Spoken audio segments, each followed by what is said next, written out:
جب نبی کریم کی عمر صرف 10 سال تھی تو آپ اپنے چچا زبر کے ساتھ سفر پر روانہ ہوئے۔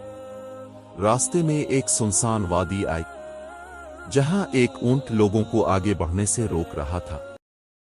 کوئی بھی اس کے قریب جانے کی ہمت نہ کر سکا، لیکن جیسے ہی اس اونٹ کی نظر نبی کریم پر پڑی وہ فوراً بیٹھ گیا اور اپنا سینہ زمین پر رکھ دیا۔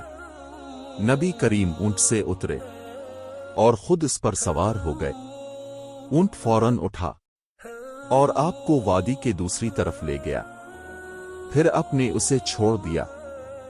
جب واپسی کا سفر ہوا تو وہی وادی پانی سے بھری ہوئی تھی۔ لوگ حیران رہ گئے۔ نبی کریم نے فرمایا، تم میرے پیچھے آ جاؤ۔ اب وادی میں داخل ہوئے اور تمام قریش آپ کے پیچھے چلنے لگے۔ اللہ پاک نے پانی کو خشک فرما دیا اور سب بحفاظت گزر گئے۔ جب مکہ واپس پہنچے تو لوگوں نے کہا، یہ سچائی اور بزرگی کی شان والی نشانی ہے۔